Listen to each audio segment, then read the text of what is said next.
ดีครับวันนี้ผมมาทำคลิปกระป๋องแอลกอฮอล์ตะเกียงนะครับ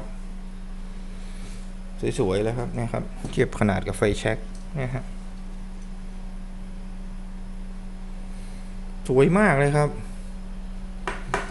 อันนี้เป็นไอด้า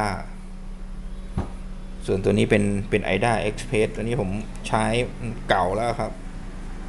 สวยมากครับช่างบ้านเราเนี่ยครับ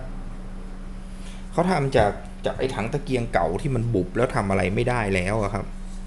อันนี้เป็นกระต่ายคู่นะครับที่มันรั่วมันบุบแล้วมันก็แก้ไขไม่ได้แล้วก็เอามาทำกระป๋องแอลกอฮอล์ครับแบบนี้ครับสวยมากนี่เป็นกระป๋องแอลกอฮอล์ที่ใส่ตะเกียงเจ้าพายุน้ำมันก๊าซนี่ครับสวยมาก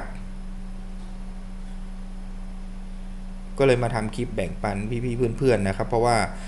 ช่างฝีมือที่ทำกระป๋องแอลกอฮอล์สวยๆแบบนี้บ้านเราก็มีหลายคนอยู่อันนี้พี่สุชาติครับพี่สุชาติสัมมาเลิศช่างตะเกียงฝีมือเยี่ยมครับอยู่บางแคกรุงเทพครับ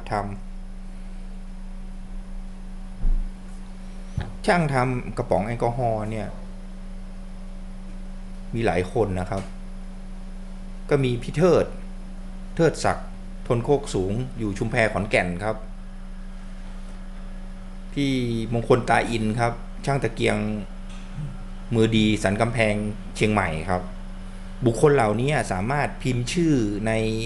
Google ขึ้นเลยนะครับเพราะว่าเป็นที่รู้จักสำหรับคนเล่นตะเกียงนะครับก็เห็นตะเกียงมันสวยดีก็เลยมาทำคลิปแบ่งปันเพื่อนๆนะครับเผื่อใครจะติดต่อให้แกทำให้นะครับแล้วก็คงจะมีอีกหลายคนที่ผมไม่ได้เอ่ยชื่อครับก็ขออภัยด้วย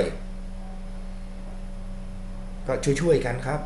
ตะเกียงจะได้มีคนมาจุดเยอะๆแบ่งปันกันพี่ๆน้องๆนะครับขอบคุณครับที่ติดตามคลิปจนจบ